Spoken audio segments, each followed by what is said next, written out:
ለገሃርን ሲያስቡ ምን ትዝ ይሎታል? የቀድሞውን የምድር ባቡር ጣቢያ ወይስ የተለያዩ የመዝናኛ ስፍራዎች? የአዲስ አበባ እምብርት በሆነችው ለገሃር ጊፍት ሪል ስቴት እየገነባ ስላለው ቅንጡ የመኖሪያ መንደር ሰምተዋል? ላለፉት 3 አስርት ዓመታት ከ10 ሺህ በላይ ቤቶችንና የንግድ ሱቆችን ጥንቅቅ አድርጎ ሰርቶ በማስረከብ የሚታወቀው ጊፍት ሪል ስቴት አሁን ደግሞ መጪውን የፋሲካ በዓል ምክንያት በማድረግ በሁሉም ሳይቶቻችን ላይ ማለትም በለገሃር በ22 በተክለ ሃይማኖት በሲኤምሲ በአያ በቦሌ አትላስ ከመጋቢት 17 ቀን ጀምሮ ታላቅ የሽያጭ ኤክስፖ አዘጋጅተን እየጠበቅኖት ነው። በእነዚህ ቀናቶች ሲመጡ በ20% ቅናሽ፣ በ5% ቅድመ ክፍያ እንዲሁም በ55/45 የረጅም ጊዜ ባንክ ብድር የተመቻቸለትን አፓርትመንቶችና የንግድ ሱቆችን ለሽያጭ አቅርበናል። ያስታውሱ፣ የቀሩን ውስን ቤቶችና የንግድ ሱቆች ስለሆኑ ፈጥነው የዚህ ዕድል ተጠቃሚ ለመሆን በ0979 2828 33 ላይ በመደወል ይመዝገቡ። ጊፍት ሪል ስቴት ማህበረሰብን እንገነባለን። ይህ አዋዜ ሰበር ነው። የእስራኤል አሜሪካ እና የኢራን ጦርነት እልባት ሊያገኝበት ይችላል ተብሎ የሚጠበቀው ሁለተኛው ዞር የኢስላማባድ ስብሰባ ወይም ድርድር ከቶም ላይ ካሄድ እንደሚችል አሳማኝ ሁኔታዎች የተፈጠሩ ነው። ወዲህ የኢራን የመንግሥት መገናኛ ብዙሃን ሀገሪቱ በዚህ በሁለተኛው ዙር ድርድር ላይ ለመካፈል አላቀደችም የሚል ዘገባ እየሰጡ ነው። አሁን ከመሸም በኢትዮጵያና በኢራን መካከል ያለው የሰዓት አቆጣጠር ልዩነት 30 ደቂቃ ብቻ ነው። ከዚህ አንጻር በዚህ ከእኩለ ሌሊት በኋላ የምንሰማው ዜና የሚያረጋግጠው ይሄን ነው። በእንቅርት ላይ ጆሮ ደግፍ እንዲሉ ደግሞ የፕሬዚደንት ዶናልድ ትራምፕ መግለጫ ጆሮ ጭው የሚያደርግ ሆኗል። ፕሬዚደንት ዶናልድ ትራምፕ ዩኤስኤስ ስፕሩዋንስ የተባለች ዲስትሮየር የሚባለው የጦር መርከብ አይነት ናት። የተነጣጠረ ወይም ደግሞ በኮምፒውተር የሚመራ ኢላማ አይስቴ ሚሳኤል ተኳሽ የጦር መርከብ በዛሬው ዕለት ከሰዓታት በፊት በሰሜን አረቢያ የውሃ ክፍል ውስጥ ኤምቪ ቱስካ የተሰኘች ንብረትነቷ የኢራን የሆነ የነዳጅ ጫኝ መርከብን በሩምታ መታ ሞተር ክፍሏን በመቅደድና ለሰዓት በመዳረግ ሙሉ በሙሉ ከነ ባህር ሰራተኞቿ በቁጥጥር ስር መዋሏን ገልጸዋል። ክስተቱ የተፈጠረው ቀደም ሲል እንደነገርኳችሁ ሰሜን አረቢያ ባህር ውስጥ ነበረ። መርከቧ ባለ በሌለ ኃይሏ ኤምቪ ቱስካ ወደ ኢራን ባንደር አባስ ወደብ ለመድረስ ነበረ የምትጣደፈው። ዩናይትድ ስቴትስ አሜሪካ ደግሞ ሁላችንም እንደምናውቀው በአካባቢው የተሰማራው ሰራዊቷ የኢራን ወደቦችንና የዳርቻ መውጫዎቿን በሙሉ የማይገባባቸው ከገቡም የማይወጣባቸው መቀመቅ ማድረጉ የሚታወቅ ነው። መርከቧ ምንም እንኳ ይህ እገዳ እንዳለ ብታውቅም እንድትቆም የተደረገላትን ጥሪ አሌ በማለት በተቻላት መጠን ገስግሳ ወደ ኢራን ባንደራባስ ወደብ ለመድረስ ሞክራለች ነው የሚሉት። 6 ሰዓት የፈጀ ክትትልና ፍልሚያ ነው ይላሉ። ውጤቱም ኤምቪ ቱስካ የሞተር ክፍሏ እሳት ተነስቶም ባህር ኃይሎቿ ከውስጡ በአስቸኳይ እንዲወጡ አሜሪካ የጦር መርከብ በሰጠችው ማሳሰቢያ መሠረት ሁኔታው በቁጥጥር ስር ውሎ ኤምቪ ቱስካ አሁን በዩናይትድ ስቴትስ አሜሪካ ቁጥጥር ስር ውላለች።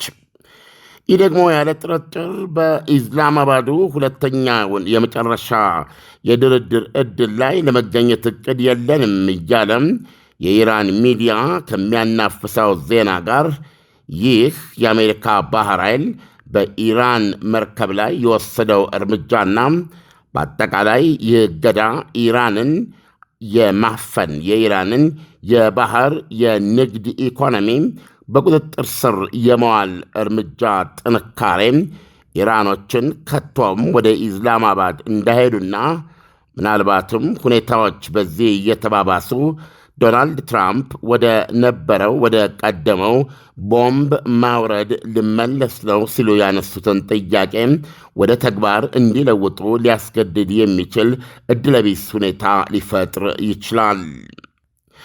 አሁን ከዚህ ከቢቢሲ እንደምናነበው ከሆነ የዩናይትድ ስቴትስ የማዕከላዊ እዝ እንደሚለው ከሆነ ለኢራኗ መርከብ እንድትቆም ከበቂ በላይ የሆነ ማስጠንቀቂያ ተሰጥቷት ነበረ። በኦማን ሰላጤ ውስጥ እምቢ አለች ይላል። በመጨረሻ የአሜሪካ ባህር ኃይል ባለችበት ወይም ግስጋሴዋን እንድትገታ የሚያደርግ ጠንካራ ተኩስ በመክፈት የሞተር ክፍሏን በውስጥ ትልቅ ቀዳዳ የፈጠረ የጥይት እሩምታ ተኩሷል። 5 ኢንች ከሆነ ካነን የመድፍ ልሳን ውስጥ የወጣ ጥይት ነው። ዶናልድ ትራምፕ በሰጡት መግለጫ መርከቧን የአሜሪካ ታጋች ካስተዲ ሆናለች ብለዋል። በተመሳሳይ እንደምታወቁት በቀደመው ዜናችን ላይ እንደተናገርነው ዩናይትድ ስቴትስ አሜሪካ አሁን ይፋ አድርጋለች። ምክትል ፕሬዚዳንት ጄዲ ቫንስ የሚመሩትና የተለመዱት ከይቅርታ ጋር ኮቴ መናና ተብለው ሊገለጹ የሚችሉ እስካሁን ያደረጓቸው ድርድሮች አንዱም ቦታ ላይ የተሳካላቸው ስላልሆነ ነው። ከዩክሬን እስከ ኢራን እንደዚሁም ምናልባትም እስከ ጋዛ ማለት ይቻላል የፕሬዚደንቱ ልዩ መልእክተኞች ናቸው። እነዚህ ኮቴ መናና ያልኳቸው ስቲቭ ዊትኮፍና አማቻቸው ጃሬድ ኩሽነርን ጨምሮም በነገው ዕለት ምሽት ወደ ኢስላማባድ እንደሚበሩ አሜሪካ አረጋግጣለች። ይሁንና ኢራን ወደዛ እንደምትሄድ አሁንም ማረጋገጫ አልሰጠችም። ክፍት ሆኖ የቆየ ቢሆንም አሁን እንግዲህ በኢትዮጵያ እና በኢራን መካከል ያለው የሰዓት አቆጣጠር ኢራን በ30 ደቂቃ ትቀድመናለች። ይሄ ትኩስ ዜና ነው። አሁን ማነብላችሁ ለምንስ ይሄዳለው የመሄድ እቅድ የለኝም የሚል መግለጫ ነው የሰጠችው በሀገሪቱ ሚዲያ። ኢራንስ ስቴት ሚዲያ ሴስ ቴህራን ሃዝ ኖ ፕላንስ ፎር ናው ቱ ፓርቲሲፔት ኢን ዘ ቶክስ although no official has clarified Iran's position yet ነው የሚለው። እንግዲህ እንደ ሚዲያ አሁንም እንደሰማችሁት ወደ ኢስላማባድ ስብሰባ የመሄድ እቅድ ድርድር የለንም ያለን የሚያሰራጨው። ይሁንና ይህንን ኃላፊነት ወስዶም ኢራን ልዑካን ቡድኗን እንደማትልክ የገለጸ ባለስልጣን የለም እስካሁን ድረስ። ኢሳያስ ደስ አይልም አይደል? ዓለም ምንም ደስ የሚል ነገር የለውም። በእርግጥ እስካሁን ባለው ተጨባጭ ሁኔታ ኢራን በመልካም ፈቃዷ ነው ወይ ወደ ድርድር የመጣቸው? ሁኔታዎች አስገድደዋት አይደለም ወይ ወደ ድርድር የመጣቸው? እና አሁን የደረሰባት ምት ድርድር እንዳትመጣ ሊያደርጋት የሚችልበት ሁኔታዎች አሉ ወይ? ድርድሩ ላይ ካልመጣች ሊከሰት የሚችለውንም አሉታዊ ተጽዕኖ ስለምታውቀው ከድርድር ትቀራለች ወይ? ተማምነው በሕጋዊ መንገድ በነፃ ካሉበት ሆነው ወደ ሀገር ቤት ገንዘብ መላክ ተችሏል። ላኪ ሬሚት አለሎት። እንኳን ለብርሃነ ትንሣኤው በሰላም አደረሶ። ገንዘብ ወደ ሀገር ቤት ከማንኛውም ስፍራ ከአሜሪካ፣ ካናዳ፣ አውሮፓና ከመካከለኛው ምስራቅ ለሚልኩ ዲያስፖራዎች በሙሉ ላኪ ሬሚት ትልልቅ ምንዛሬዎችንና ዳጎስ ያሉ ጉርሻዎችን ያለምንም ክፍያ በነፃ በሕጋዊ መንገድ መላክ ያስችላል። ላኪ ሬሚት በተጨማሪም ከማስተር ወይም ቪዛ ካርዳችሁ ላይ ወደ ፈለጋችሁት የኢትዮጵያ ባንክ ስትልኩ ገንዘቡ በ2 ሴኮንድ ውስጥ ይደርሳችኋል። 2 ሴኮንድ ብቻ። መተግበሪያው አፕሊኬሽን ከብሔራዊ ባንክ ሙሉ ፍቃድ ያለው በመሆኑ ምንም ሐሳብ ሊገባችሁ አይገባም። ስለዚህ የላኪ ሬሚትን መተግበሪያ ከፕሌይ ስቶር እና አፕ ስቶር ላይ በማውረድ አሁኑኑ በነፃ ላክ። ለአስተማማኝና ፍጥነት ማን እንደ ላኪ ሬሚት? ላኪ ሬሚት አለ። እውነቱን ለመናገር ጦርነቱን ሁለቱም ይፈልጉታል ብሎ ለማሰብ አስቸጋሪ ነው። ምንም እንኳ የእስራኤሉ ጠቅላይ ሚኒስትር ቤንያሚን ኔታንያሁ ሰፊ ማብራሪያ ያገኙበት ባይሆንም ሀገራቸው ጦርነቱን ገና ነው እንዋጋለን ገና ነው የሚል ነገር መስጠታቸውን ዘ ታይምስ ኦፍ እስራኤል ዘግበዋል። ምንም እንኳ ይሄ ጦርነት ሲካሄድ በቆየበት ሁኔታ እናውቃለን። በርካታ ሚሳኤሎች ኢራን ወደ እስራኤልና ወደ ሰላጤው ሀገሮች አዝነዋለች። በዛው መጠን ደግሞ የዩናይትድ ስቴትስ አሜሪካ እና የእስራኤል አየር ኃይል በጣምራ ያላቋረጠ ድብደባ ሲያደርጉ ነበረ፣ በኢራን በሰራ አካላ ላይ ማለት ነው። እነዚህ በሰው ላይ ያደረሱት ጉዳት እንኳ ለማገናዘቢያ ብንመለከተው በኢራን ውስጥ ወደ 4,000 የተጠጉ ሰላማዊ ሰዎች ያለቁበትም ነው። እነዚህ ኮላተራል የምንለው ማለት ነው። በቀጥታ እነ ሰዎቹ ላይ ለመምታት የተነጣጠረ ባይሆንም በተደበደቡት ተቋማት ሚሊተሪ እና የሲቪል ተቋማት ላይ፣ ኢንዱስትሪዎች ላይ እንደዚሁም ደግሞ ለጦሩ አስተዋጽኦ ያደርጋሉ ተብለው የሚገመቱ የተለያዩ ኢላማዎች በህዝብ መሃል በተለይ በቴህራን ከተማ መሃል በቴህራን ከተማ መዳረሻ ዙሪያ ያሉ በኒውክሌር ተቋማት ደረጃ ብዙ ድብደባዎች ተደርገዋል። በገንዘብ እስከ $145 ቢሊዮን ውድመት ያደረሱ ድብደባዎች ናቸው። እነዚህ በንብረት በቁስ ላይ ያደረሱት ጉዳት እንዳለ ሆኖ ወደ 4,000 ሰላማዊ ሰዎች እንደተገደሉ ነው አሁን ሌተስት ዜናው የሚገልጹ። ይህንን የሚገልጹት በሰላማዊ ሰው ላይ የደረሰውን ጉዳት ለማሳየት የሚፈልጉ አካሎች ናቸው። ይህ ብቻ አይደለም። እስራኤል እንደምትሰጠው መግለጫ ከሆነ ደግሞ ወደ 5,000 የኢራን ወታደሮች አንዳንድ ጊዜ በሺዎች የሚቆጠሩ እስከ 10,000 ያደርሱታል ወታደሮችም በዚህ የተጧጧፈ የአየር ድብደባ ወቅት እንዳለቁ ነው የሚናገሩት።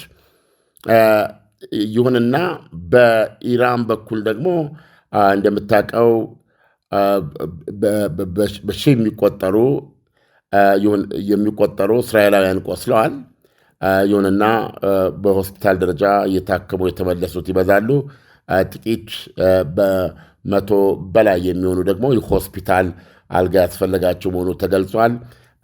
ይሄ ቁጥር በእስራኤል በኩል ወደ እንግዲህ ኤግዛክትሊ በአጋጣሚ ያልያዝኩትም ግን የሚጠራ ቁጥር ከ20 ቤቶች ውስጥ ነው የተገደሉ መሆኑን እስራኤል ትገልጻለች። በነገራችን ላይ የተገለጹ ቁጥሮችን ነው የምጠራው። ሌሎች ምንጮች የተለየ ቁጥር ሊጠሩ ይችላሉ። እናንተ እንደ አድማጭ በእጃችሁ ያለ ቢያንስ በይፋ ከምናውቃቸው ሚዲያዎች በኩል የተገለጹ ቁጥሮች ካሉ እዚህ ኮሜንቱ ላይ ብታስቀምጡ እቀበላለሁ። ለምሳሌ ፕሬስ ቲቪ የሚባለው የኢራን ቴሌቪዥን አለ። እሱ ምን ያህል እስራኤላውያን ተገድለዋል ወይም ቆስሏል ብሎ እንደገለጸ መረጃ ካላችሁ ብታስቀምጡ ወስደዋለሁ። ሌላም በዚህ በኩል አንዳንድ ጊዜ ቁጥሮችን የምንወስደው የሚሰጡትን እያየን ነው እና ብዙዎቻችሁ በአድሎ የአንዱን ከፍ የሌላውን ዝቅ የምናደርግ ስለሚመስላችሁ ነው። እንደዚህ አይነት አሰራር በአዋዜ በኩል የለም። በአጋጣሚ እናንተ እጅ ላይ ያለ ኮቴብል የሆነ ተአማኒነት ሊኖረው የሚችል ሚዲያ ላይ የተገለጸ ቁጥር ካላችሁ ልታስቀምጡ ትችላላችሁ። ትንሽ ማረሚያ ኢሳያስ በራሴ በኩል ለመስጠት የተመታችው የኢራን መርከብ ታንከር አይደለችም፣ ወይም ቅድም እኔ ስጠራው ነዳጅ ጫኝ መርከብ ሳይሆን ካርጎ ነች። የጭነት የዕቃ መርከብ ነች። እነዚህ ምናልባት ኮንቴነር የምንለውን በብዛት የሚሸከሙ ናቸው። ሌሎችንም ዕቃዎች ልትሸከም የምትችል መርከብ ናት። ወደ ኢራን ወደብ ነበረ በመገስገስ ላይ የነበረችው። ከ6 ሰዓት ክትትል በኋላ ሞተሯን ቀደን በቁጥጥር ስር አውለን ታጋች ወይም የእኛ እስረኛ አድርገናታል ብለዋል ፕሬዚደንት ዶናልድ ትራምፕ። ፕሬዚዳንት ዶናልድ ትራምፕ በተጨማሪም አሁን እንደሰማው ምክትል ፕሬዚደንታቸው ጄዲ ቫንስ የሚመሩት ልዑካን ቡድን ወደ ኢስላማባድ እንደሚሄድ ገልጸዋል። በነገው ዕለት ሰኞ ምሽት ኢስላማባድ ይደርሳል ብለዋል። ስለዚህ ድርድሩ ይጀምራል ተብሎ የሚጠበቀው በማክሰኞ ወይም ሮብ ነው። ከዚህ ጋር በተያያዘ የኢራኑ ፕሬዚደንት ፔዜሽኪያን ከፓኪስታኑ ፕሬዚደንት ጋር የስልክ ልውውጥ ማድረጋቸው ተገልጿል። የስልክ ልውውጣቸውን ይዘት በተለይ በፔዜሽኪያን በኩል የተገለጸው አሜሪካ እንዳለፉት ድርድሮች ሁሉ ዲፕሎማሲውን ልትክድና ወደ ጦርነት ልትመለስ ትችላለች የሚለውን ስጋታቸውን ነው የገለጹት። ወደዛ ከዳተኛነቷ ልትመለስ ነው የሚል ስጋት እንዳላቸው ነው የገለጹት ይላል ዜናው። ይሄ ምን ማለት ነው? ኢሳያስ እንደምታስታውሰው ሁለቱ ሀገሮች አሜሪካና ኢራን በዚህ በኒውክሌር ጉዳይ መጀመሪያ ላይ የጀመሩትን ድርድር 5 ዙር ያህል በኦማን ውስጥ ካካሄዱ በኋላ ስድስተኛው 4 ዙር ኦማን ውስጥ ካካሄዱ በኋላ 5ኛውን የጣሊያኗ ከተማ ሮም አካሂደው 6ኛውን ኦማን ላይ ለማድረግ ቀጠሮ ይዘው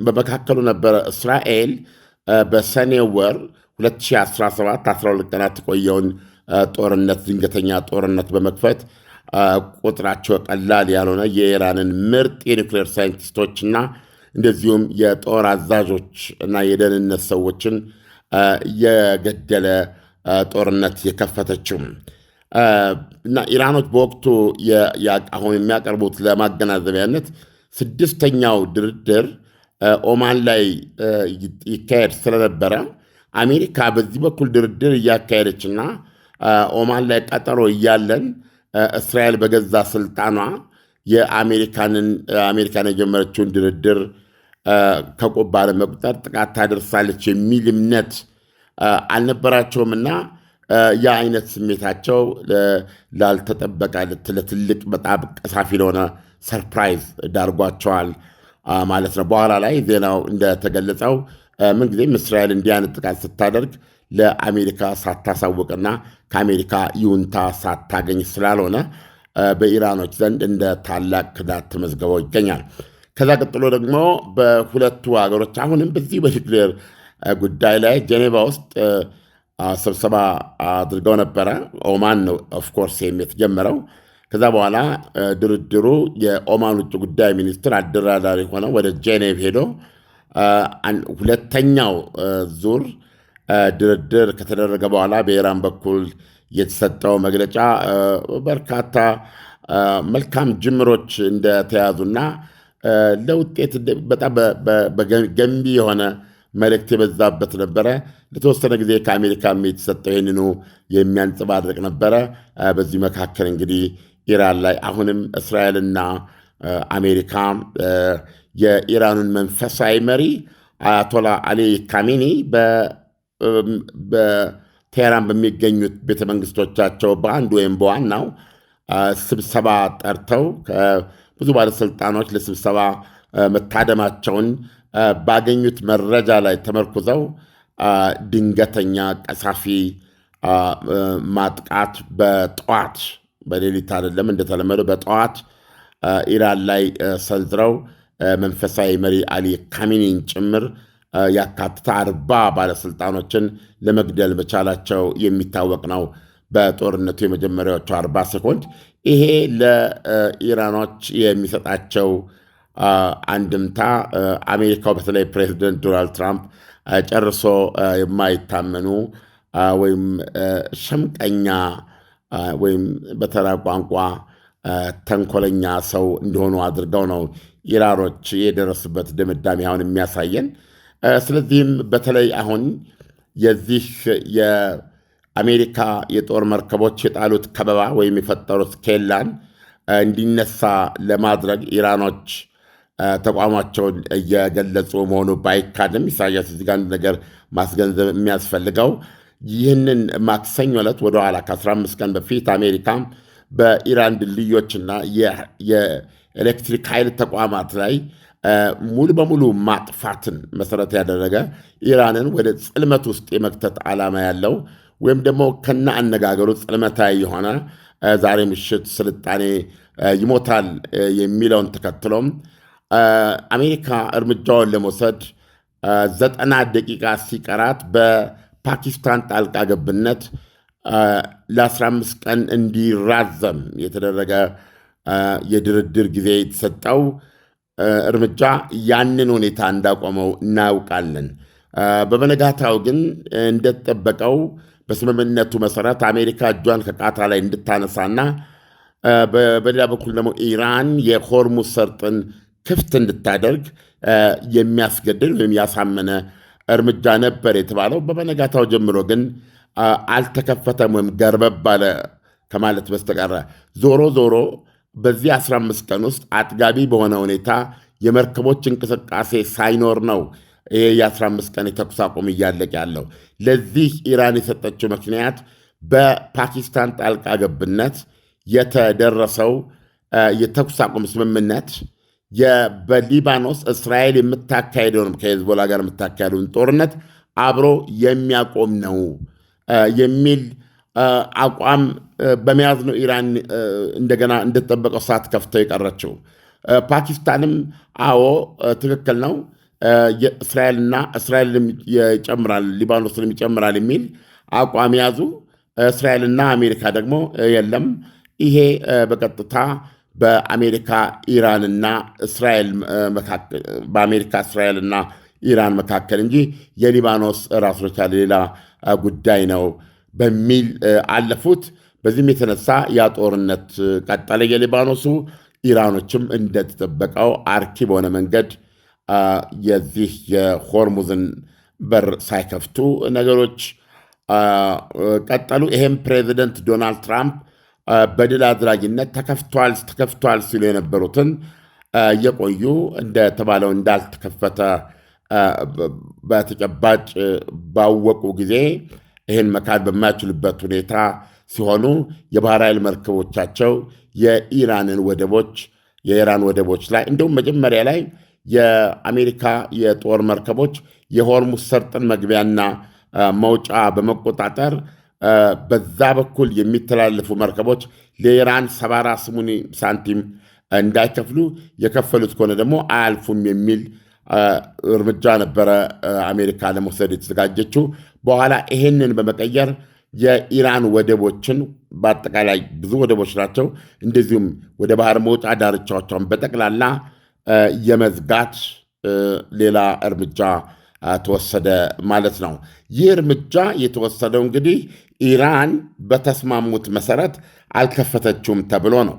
በዚህ መካከል ግን ኬላው ተጥሎም ዶናልድ ትራምፕ በእሳቸው አሳማኝነት የእስራኤሉ ጠቅላይ ሚኒስትር ቤንያሚን ኔታንያሁና የሊባኖሱ ፕሬዚደንት ጆሴፍ ኦውን በማቀራረብ በተለያየ በስልክ ማለት ነው። ሁለቱ እስካሁን አልተገናኙም። ዞሮ ዞሮ በእነዚህ በአምባሳደሮቻቸው በኩል በዋይት ሀውስ ስብሰባ ከተደረገ በኋላ በአሜሪካ አጋፋሪነትና ገፊነት እስራኤልና ሊባኖስ ተኩስ አቁም ላይ እንዲደርሱ ሆነ። እነዚህ ሁኔታዎች መሳካታቸውን ተከትሎ ምንም እንኳ አሜሪካ በኢራን ወደቦች ላይ የጣለችው ኬላ ቢኖርም የኢራን ውጭ ጉዳይ ሚኒስትር እስከ ፊታችን ማክሰኞ ድረስ ከተኩስ አቁሙ መጨረሻ ድረስ የሚቆይ የሆርሙዝ ሰርጥን ወለል አድርገን ከፍተናል በማለት መግለጫ ሰጡ። ብዙ አልቆየም። ከሰዓታት በኋላ የኢራን እስላማዊ አብዮታዊ ዘብ እንደ ታላቅ ክደት ቆጥሮ ውጭ ጉዳይ ሚኒስትሩ ላይ እንደጮኸባቸው ነው የምናነባቸው ዜናዎች። እንደውም ሰውየው ኢምፒችድ መደረግ አለባቸው፣ በፓርላማ መከሰስ አለባቸው። ኢራንን እጅ አሰጥተዋል፣ ምን አገኘችና ነው በምትኩ የሆርሙዝ ሰርጥን የከፈተችው የሚል ትልቅ ቀውስ እንደተፈጠረ ነው የምናነበው ዜና። ኢራን ውስጥ የትኛው ኃይል ነው ልቆ አሁን በሁሉም ዘንድ ተደማጭና ውሳኔ መውሰድ የሚችል የሚለው ራሱ አጠያቂ እየሆነ ነው ያለው። በዚህ ሁኔታ ነው የኢራን ውጭ ጉዳይ ሚኒስትርን ኩም ያደረገ ከ24 ሰዓት በኋላ እስላማዊ ዘቡ የኢራንን የሆርሙዝ ሰርጥን 100% ዘግተናል በማለት ለማረጋገጫም ይሄን ማመን ያልቻሉ ወይም ማስቀድመው ጉዞ ላይ የነበሩ 2 ነዳጅ ጫኞችን በጥይት በሁለት ተኳሽ ወይም የጦር ጀልባዎች በመጠቀም የተኩስ ርምታ በመክፈትና በመምታት ይህንን ማረጋገጥ ቻሉ ማለት ነው። ነገሮች ተመልሰው ድፍንፍንና ጭልምልም አሉ። ይህንን ጨለማ ሊገፍ ይችላል። ይህንን ሁኔታ ሊያስተካክል ይችላል። ምናልባትም ተሳክቶ እነዚህ ሀገሮች አንድ ይህን ጦርነት በዘላቂነት አቁሞ ዲፕሎማሲን ብቸኛ መፍትሄ ነው ብለው እንዲቀጥሉና ሌላ ረጅም የድርድር ተኩስ አቁም ያውጃሉ ተብሎ ለሚጠበቀው የኢስላማባድ ጉዞ በሚያሳዝን ሁኔታ ኢራን አልተዘጋጀችም። ትሄዳለች ሌላው ቀርቶ ወይም አትሄድም የሚለውን ጥርት ባለ ቋንቋ በማያሻማ ሁኔታ ሊገልጽ የወደደ ባለስልጣን እስካሁን ድረስ የለም። እንቅልፋተን ነው የምንነግራችሁ። ስለዚህ እውነቱን ለመናገር አሳዛኝ ሁኔታ ነው። ኢሳያስ ወደ ጦርነት የመመለስ እድል አላቸው። ዓለም በሌላ መልኩ ደግሞ ስንመለከተው የዚህ 15 ቀን ጦርነት የማቆም ስምምነቱ ተከብሯል እኮ ማለት የሚቻልባቸው ሁኔታዎች አሉ።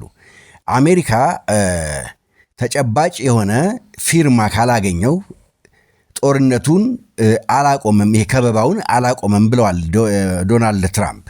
በእርግጥም የተፈረመ ነገር እስከሌለ ድረስ ስምምነቱ ሙሉ በሙሉ ተፈጽሟል ማለት አይቻልም።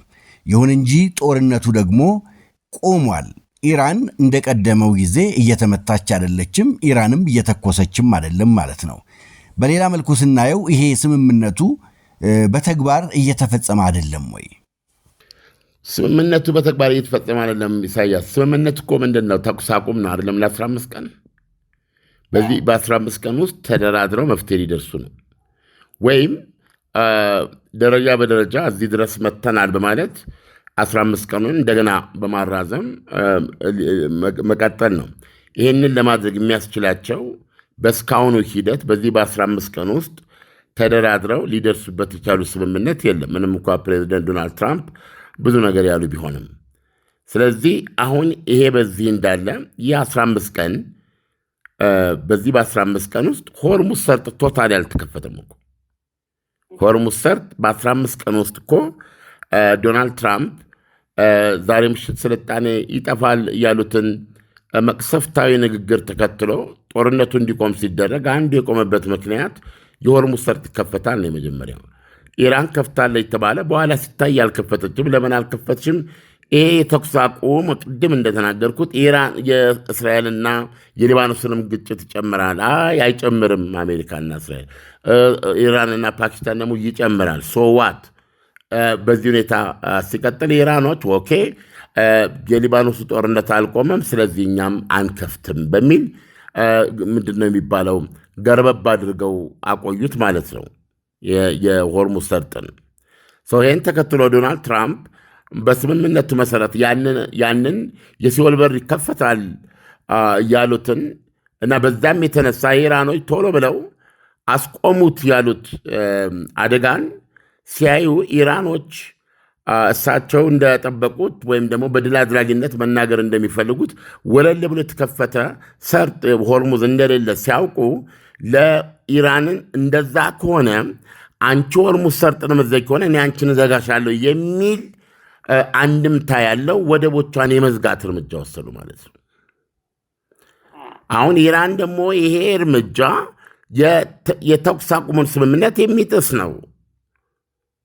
የተኩስ አቁም ስምምነት ተደርጎ ነው አሁን እንደገና ወደቤን መታችሁ ዘጋችሁት አለች። ወይም አንቺም በተኩስ አቁሙ ስምምነት መሰረት አልከፈትሽውም የሚል ነው። ያን ያላደረግኩት እዛ የሊባኖስ ጦርነት ስላልቆመ ነው። የሊባኖስ ጦርነትን አይመለከትም ነበር ስምምነቱ ይስያየ። በዚህ መካከል እንደገና ይሄ በዚህ እንዳለ ማለት ነው አሜሪካ ሊባኖስንና እስራኤልን በማነጋገርና በማስተባበር ሁለቱ ሀገሮች በኋላ ላይ የተኩስ አቁም እንዲደርሱ አደረገች ማለት ነው። ይህን ተከትሎም ኢራን ምንድነው ሰርጡን በሩን ሆርሙዝን አልከፍትም ያለችው የተኩስ አቁም ስምምነቱ የሊባኖስንም ይመለከታል የእስራኤልና የሊባኖስን ስላለች አሁን የእስራኤልና የሊባኖስ ተኩስ ማቁም መከበርን ተከትሎ ውጭ ጉዳይ ሚኒስትር አባስ አርጋቺ አወጁ፣ ተከፍተዋል አሉ።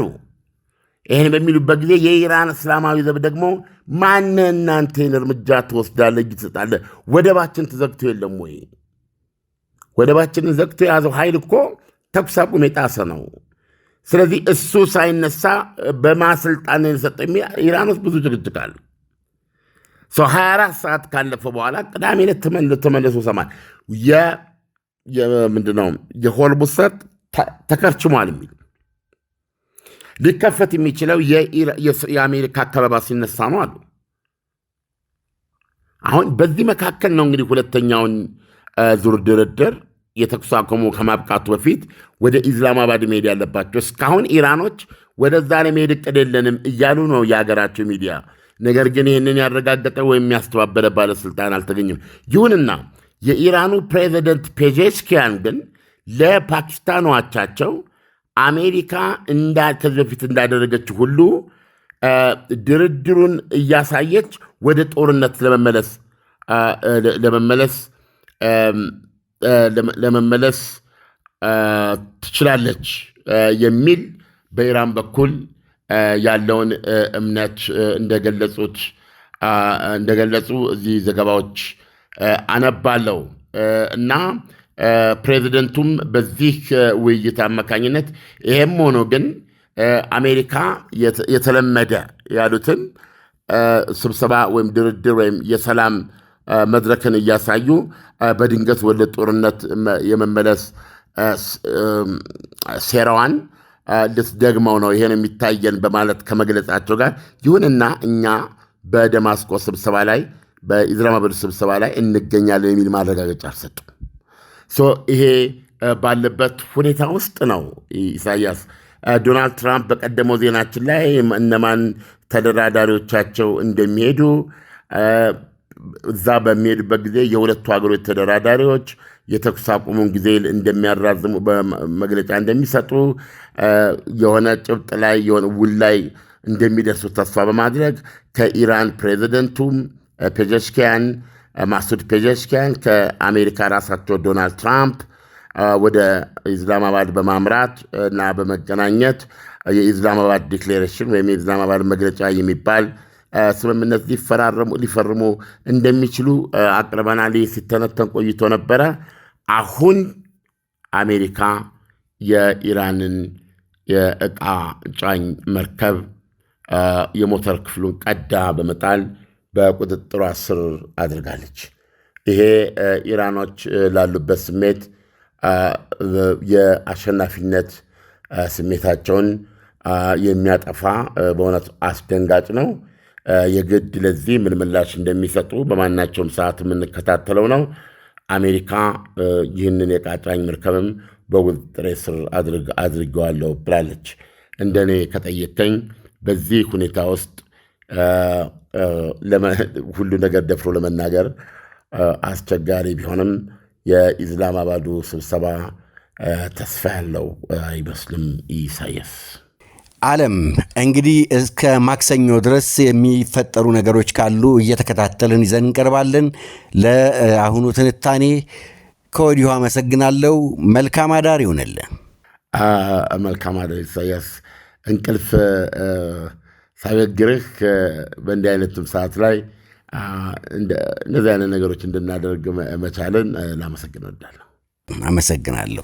ለገሃርን ሲያስቡ ምን ትዝ ይሎታል? የቀድሞውን የምድር ባቡር ጣቢያ ወይስ የተለያዩ የመዝናኛ ስፍራዎች? የአዲስ አበባ እምብርት በሆነችው ለገሃር ጊፍት ሪል ስቴት እየገነባ ስላለው ቅንጡ የመኖሪያ መንደር ሰምተዋል? ላለፉት 3 አስርት ዓመታት ከ10 ሺህ በላይ ቤቶችንና የንግድ ሱቆችን ጥንቅቅ አድርጎ ሰርቶ በማስረከብ የሚታወቀው ጊፍት ሪል ስቴት አሁን ደግሞ መጪውን የፋሲካ በዓል ምክንያት በማድረግ በሁሉም ሳይቶቻችን ላይ ማለትም በለገሃር በ22 በተክለ ሃይማኖት በሲኤምሲ በአያት በቦሌ አትላስ ከመጋቢት 17 ቀን ጀምሮ ታላቅ የሽያጭ ኤክስፖ አዘጋጅተን እየጠበቅኖት ነው። በእነዚህ ቀናቶች ሲመጡ በ20% ቅናሽ፣ በ5% ቅድመ ክፍያ እንዲሁም በ55/45 የረጅም ጊዜ ባንክ ብድር የተመቻቸለትን አፓርትመንቶችና የንግድ ሱቆችን ለሽያጭ አቅርበናል። ያስታውሱ፣ የቀሩን ውስን ቤቶችና የንግድ ሱቆች ስለሆኑ ፈጥነው የዚህ ዕድል ተጠቃሚ ለመሆን በ0979 2828 33 ላይ በመደወል ይመዝገቡ። ጊፍት ሪል ስቴት ማህበረሰብን እንገነባለን። ተማምነው በህጋዊ መንገድ በነፃ ካሉበት ሆነው ወደ ሀገር ቤት ገንዘብ መላክ ተችሏል። ላኪ ሬሚት አለሎት። እንኳን ለብርሃነ ትንሣኤው በሰላም አደረሶ። ገንዘብ ወደ ሀገር ቤት ከማንኛውም ስፍራ ከአሜሪካ፣ ካናዳ፣ አውሮፓና ከመካከለኛው ምስራቅ ለሚልኩ ዲያስፖራዎች በሙሉ ላኪ ሬሚት ትልልቅ ምንዛሬዎችንና ዳጎስ ያሉ ጉርሻዎችን ያለምንም ክፍያ በነፃ በሕጋዊ መንገድ መላክ ያስችላል። ላኪ ሬሚት። በተጨማሪም ከማስተር ወይም ቪዛ ካርዳችሁ ላይ ወደ ፈለጋችሁት የኢትዮጵያ ባንክ ስትልኩ ገንዘቡ በ2 ሴኮንድ ውስጥ ይደርሳችኋል። 2 ሴኮንድ ብቻ። መተግበሪያው አፕሊኬሽን ከብሔራዊ ባንክ ሙሉ ፍቃድ ያለው በመሆኑ ምንም ሐሳብ ሊገባችሁ አይገባም። ስለዚህ የላኪ ሬሚትን መተግበሪያ ከፕሌይ ስቶር እና አፕ ስቶር ላይ በማውረድ አሁኑኑ በነፃ ላክ። ለአስተማማኝና ፍጥነት ማን እንደ ላኪ ሬሚት። ላኪ ሬሚት አለሎት።